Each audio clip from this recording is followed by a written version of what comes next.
What's up everyone, back for another beer review, and today I'll be reviewing yet another beer from the Fat Orange Cat Brew Company, and they are a nomadic brewery that brews out of the 12% Beer Project location in North Haven, Connecticut, and this is their stay-at-home dad with no kids.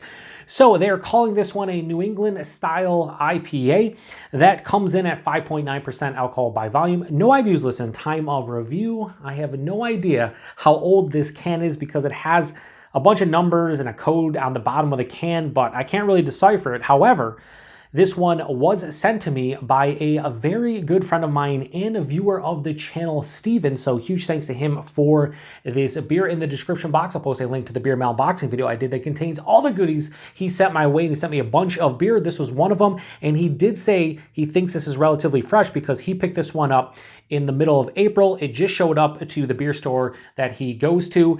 And he said that he would think, and he's pretty confident that this one was canned sometime in early to mid-April. I'm reviewing this one in the middle of May, so we're going to say this is no older than 6 weeks old. Could be, you know, slightly older, slightly fresher, who knows, but we should be fine. So yeah, Fat Orange Cat, they're a nomadic brewery now. They had their own location in East Hampton, Connecticut. However, the hell's going on? There's a lot of stuff going on. However, they pretty much, I don't think they have a brick and mortar. I think it was a tap room. I don't know if it was a straight brewery.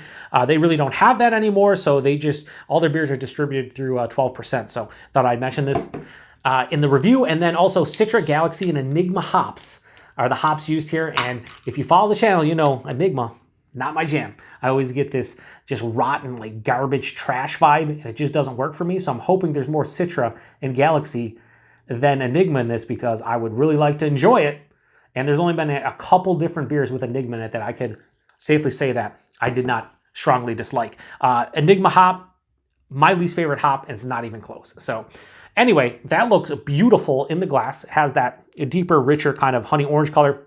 Murky turbid, can't see anything through it. Maybe a slight, darkening from the shadow there. Had about a finger of a off-white, really creamy looking head. Looks really nice. Hold it up to the light. Beautiful in the glass. Like, as far as a New England IPA goes, 5.9%, I think it looks fan-fucking-tastic. Let's get a nose. Man. Yeah, the fucking Enigma. Man, I don't know if Steven actually sent this because he knows I dislike Enigma. He might not even know what hops are in here. He just want to throw something into the mix. At this point, there's one of two ways for me to kind of approach Enigma, or beers brewed with Enigma hops. One, just ignore them completely because I'm not a fan. Or two, try more and more to see if there are some that I enjoy. Well, I've kind of went with the latter because there are, I was going to say handful, but there's a couple Enigma, or I'd say IPAs or hop forward beers brewed with Enigma that I actually enjoy. Vast majority of them, I don't. However, I haven't been buying Enigma hopped beers all that often in the last 6 months just because of that. This is great for a second. This has like this vibrant, fresh, juicy citrus fruit, orange and tangerine, almost like an orange or tangerine juice.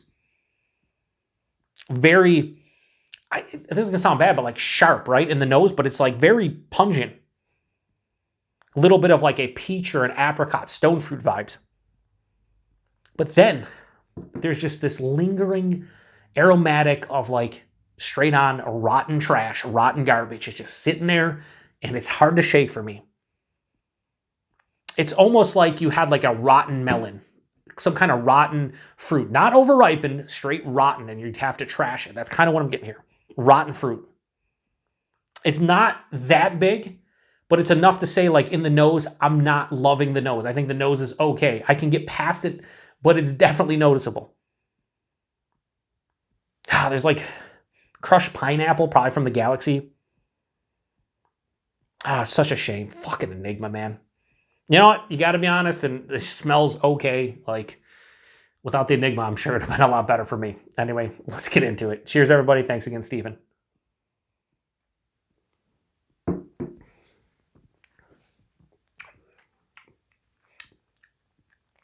Okay, hang on. Slight lingering trashy vibe, but the vast majority of the palate, pretty damn solid.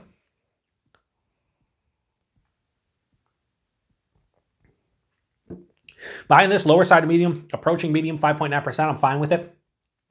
The mouthfeel, it's nice. It's not amazing, but it's nice. It has a smooth, slightly creamy sensation, but this has moderate carbonation, so it's not soft like a lot of New England IPAs can be. So I think it's fine, but it's also not like amazing. It's just good.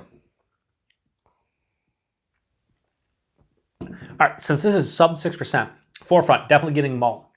A little bit of breadiness, touch of like a crackery malt base. Dives underneath the palate, kind of like props up all of the hop character, but it's omnipresent. It's definitely noticeable throughout the palate, just doesn't step in the way of the hop character, which is typical for a New England IPA of pretty much any sort.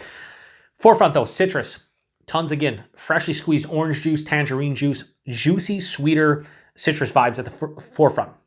Passes through crushed pineapple, over-ripened peach, almost a slight peach gummy ring, but that flavor without like the sweetness you'd get from eating an actual peach gummy ring. And then on the finish, it has this earthy, slightly trashy, rotten trash, rotten fruit kind of vibe. Just very slight. The nose was much more vibrant from that aspect. So it ruins this beer a smidge. It doesn't completely ruin it, just a little bit on the finish was better. This would be a great sub 6% New England IPA for sure.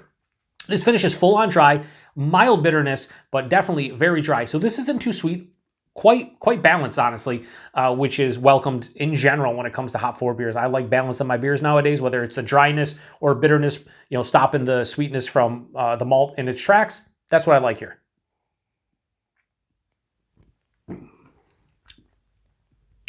But I got to be honest, that finish, if it wasn't there, this would definitely be in like the low 4 range. I give this like a 4.1 without the Enigma and that trashy vibe. As is, I got to knock it down like a quarter point. Like, this would be a nice sessionable New England IPA if the Enigma was replaced with something else, because I like everything else in the beer except for that finish. And while the finish isn't like overbearingly gross, it's gross enough where it's like I'd be one and done with this beer and I would never buy this again, most likely, just because of that. If they ever did like a variant of it where they took the Enigma out, I would give it a go. And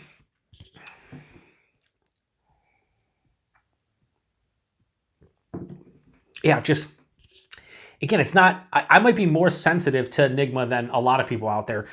There's folks that don't like Nelson hops. I think Nelson hops are one of my favorite hops. Definitely top 5 for me without question.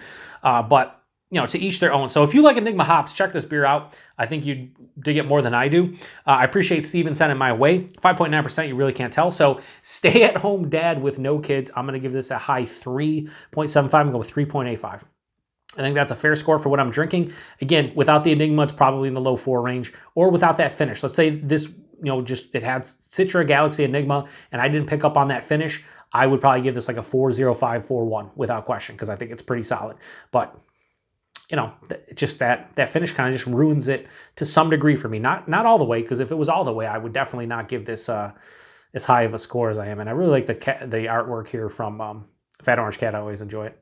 You got the Fat Orange Cat laying with the dad because he has no kids and he's at home. So it is what it is. Anyway, price point availability, no idea. So Steven, let me know what you paid for it, or anybody else who's had this one. Same thing with availability. We see Fat Orange Cat stuff here in the Buffalo, New York area randomly. I don't think I've ever seen this one. To be fair, the couple places I go to, they kind of have them like in the back cooler. Sometimes I don't go back there and check just because I kind of know what's in that area. And it's like, if I get through whatever I'm grabbing, I don't want to go back there and spend more money and get more stuff. So, I'm sure this sees distro to some degree. But I haven't seen it personally. That doesn't mean it's around me or isn't around me. So yeah, anyway, huge thanks to Steven for this one. I got a lot of beers from him that I need to get through, but I wanted to, get the hop forward beers out of the way. So I have done that. So thanks to Steven. Thanks to everybody stopping by for another beer review here in the Beer Patrol. If you've had this one, post a comment section. Till the next one. Cheers.